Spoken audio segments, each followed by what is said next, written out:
নরসিংদী পৌরসভা লাইব্রেরিপট্টি এলাকায় আদালতের আদেশ অমান্য করে মোহাম্মদ নাসির উদ্দিন খন্দকার নামে এক অসহায় প্রবাসীর জমি বেআইনিভাবে দখলের অভিযোগ উঠেছে কাউসার খন্দকার ও তার সহযোগী বশির আহমেদ ফকির সহ তার সন্ত্রাসী বাহিনীর বিরুদ্ধে।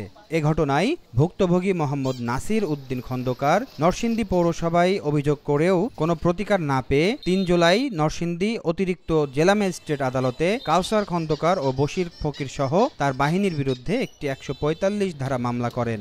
ওই জমিতে কার্যবিধি ১৪৫ ধারা থাকার সত্ত্বেও কাউসার খন্দকার ও বশির আহমেদ ফকির আদালতের নিষেধাজ্ঞা অমান্য করে সন্ত্রাসী বাহিনী নিয়ে ওই জমি দখল করে অবৈধভাবে বেসমেন্ট নির্মাণ ও ভবন সংস্কার কাজ চালিয়ে যাচ্ছে।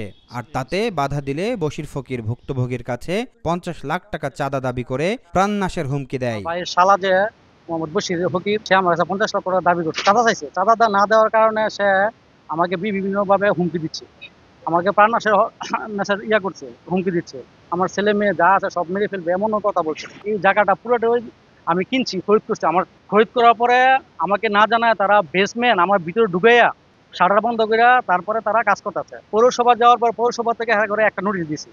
এক নোটিশ দেওয়ার পরে তারা নোটিশ অ্যাকসেপ্ট করে তারা গ্রহণ করেও তারা যায় না, পৌরসভা যায় না। আমাকে প্রশাসন বলছে 145 করার জন্য, 145 করছে। 145 করার পরে তারা এই 145 ভেঙে তারা পুরো এখানে কাজ চলতেছে, একদিনের জন্য কাজ বন্ধ করে নাই। তারপর আমি পুলিশ আবু সাইমকে আমি বলছি, একদিন ওনায় নোটিশ দিয়ে গেছে। তারপর আমি ওনাকে বারবার ফোন দিলে ওনায় বলছে আমি যাইতাম থানাতে গিয়া একটা সলিউশন ওসি সাহেবের লগে বসতাম। আমি থানাতে যাবো কেন? আমি আইনের শ্রদ্ধাশীল, আমি কোর্টে 145 মামলা করছি। 145 আইনে যা করে আমি তাই মানে নিতে বাধ্য।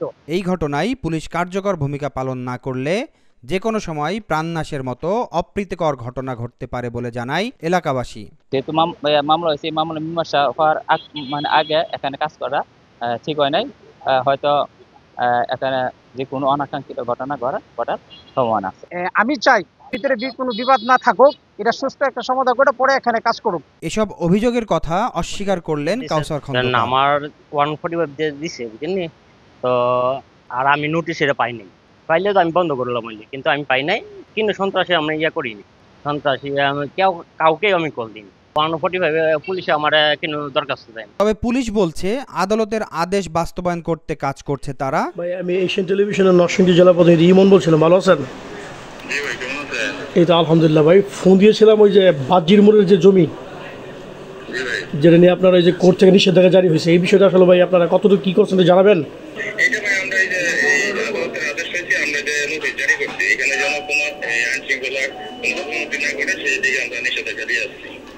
জমি দখলের অভিযোগটি আমরা গুরুত্বের সাথে নিয়েছি। আইনগত প্রক্রিয়া চলছে এবং দোষীদের বিরুদ্ধে আইনানুগ ব্যবস্থা নেওয়া হবে। বিরুদ্ধে ওনাকে শুনানি হাজির হওয়ার জন্য 2 বার নোটিশ করা হয়েছে ইতিপূর্বে, কিন্তু তিনি হাজির হননি।